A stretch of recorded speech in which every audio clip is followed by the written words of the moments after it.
Bonjour tout le monde. Aujourd'hui, je vais vous parler du lumbago. Le lumbago, c'est une grosse lombalgie, c'est une douleur au bas du dos très intense qui survient soit suite à un faux mouvement, un port de charge lourde ou encore sur des mouvements très anodins.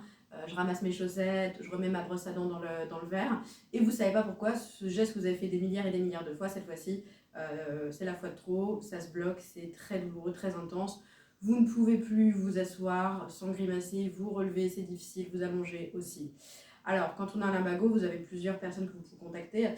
Votre médecin traitant, si c'est très très douloureux, il peut vous prescrire un traitement anti-inflammatoire, il peut vous faire des piqûres. Vous avez l'ostéo, vous avez éventuellement le kiné.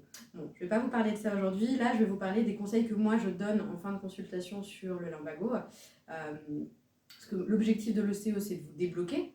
L'objectif du médecin en général, c'est de vous soulager avec des antidouleurs et des anti-inflammatoires. Mais quand vous ressortez de chez l'ostéo, en général, vous ne cavalez pas. C'est mieux, mais on n'est pas non plus sur une forme olympique. Et toute la clé va résider dans la mobilité. C'est-à-dire que en lumbago, vous êtes un peu comme ça, vous n'avez plus à vous dérouler, vous n'avez plus à vous asseoir, etc. Et moi, je vais vous proposer de continuer à solliciter en fait la mécanique, de travailler la mobilité des vertèbres. Donc ça, ces exercices, c'est des choses que vous allez pouvoir faire en sortant de l'ostéo, après un traitement anti-inflammatoire, ou alors quand vous n'avez pas de moyen de vous soulager, que votre médecin il peut vous prendre que dans 2 jours et que l'ostéo il est booké ou que il est en vacances, je ne sais pas. Donc je vais vous faire 2 vidéos parce que je suis pas, en fait je suis juste diplômée d'ostéopathie, je ne suis pas du tout une folle en montage. Donc je vais déjà vous montrer des petits exercices sur chaise et après, aujourd'hui ou plus tard, je vous ferai une vidéo un petit peu plus poussée pour des exercices au sol. L'intérêt des exercices sur chaise, c'est de pouvoir les faire au travail parce que souvent vous ne vous arrêtez pas, vous venez me voir, je vous débloque, vous retournez au boulot. Et tout l'enjeu, c'est de ne pas s'ankyloser. C'est-à-dire qu'en général, quand vous êtes au travail, vous restez des heures et des heures assis ou dans la même position.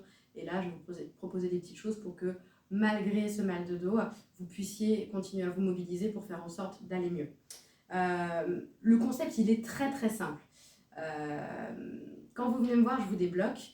Quand vous avez un lumbago, c'est pareil, il faut se débloquer. Notre colonne, elle peut faire plusieurs mouvements selon plusieurs axes. On a la flexion, donc le dos rond. On a l'extension, qu'on appelle plutôt dos creux. On a la rotation et on a l'inclinaison.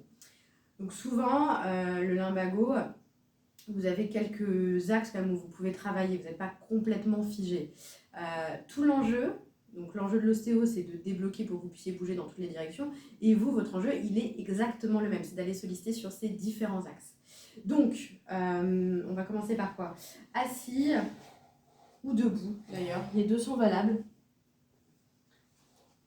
On va faire un dos creux. Dos creux, c'est quoi? Dos creux, c'est je sors la poitrine, je serre les omoplates, je peux accentuer un petit peu mon dos creux avec une extension des bras et je reviens.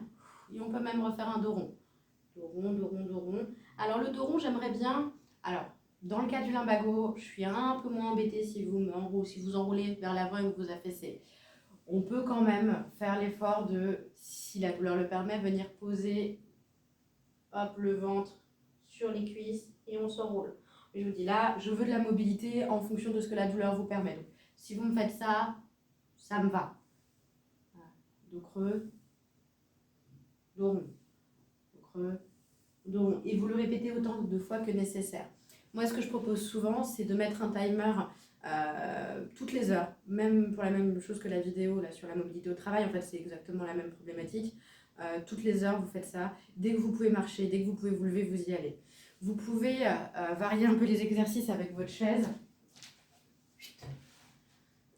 Alors, le dos creux, vous n'avez pas vraiment besoin de la chaise. Au contraire, je trouve que c'est même plutôt embêtant. On peut le faire, mais je trouve que ça n'apporte rien. Par contre, le dos rond, là, ouais, on peut venir pousser. Ah, je suis hors cadre. Hop, avance. On peut venir pousser les fesses vers l'arrière. On va étirer, étirer, étirer, étirer. Voilà, on cherche à regagner un petit peu de mobilité dans un sens comme dans l'autre. D'accord? Donc ça, c'est flexion-extension, dos rond, dos creux. Je bafouille. Rotation, rien de plus simple. Je tourne la tête, je tourne les épaules. Si ça fait très mal, je vais dans l'amplitude que la douleur m'autorise.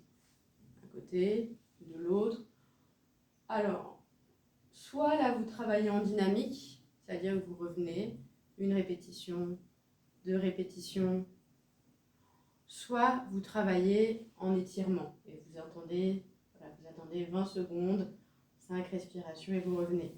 Moi, je trouve que dans le cas des blocages aigus, torticolis ou lumbago, c'est intéressant de travailler en dynamique parce que voilà, vous allez jusqu'à la douleur, voilà, ça fait mal, et puis à un moment donné, vous allez vous apercevoir que vous pouvez gagner un petit peu sur la douleur, vous pouvez gagner un petit peu en amplitude. Et je trouve que ça, c'est plus facile de le faire en dynamique, avec des répétitions. Et l'inclinaison, hop, j'inspire, j'inspire, j'inspire, je me grandis, je vais vraiment chercher vers le ciel, et j'incline. Ok, et c'est pareil, là, je pense que on peut travailler en dynamique. Vous voyez, c'est pas sorcier.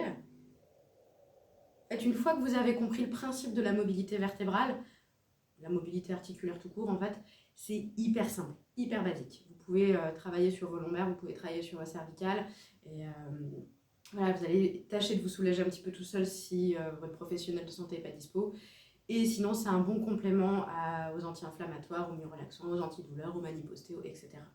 Voilà, donc ça, c'est vraiment la base quand vous êtes assis, que vous êtes obligé de rester assis, que vous devez aller bosser. Je vous fais une autre vidéo pour les techniques un peu plus poussées quand on peut s'allonger, quand vous pouvez être chez vous, quand voilà, vous avez une pause et vous pouvez le faire au sol.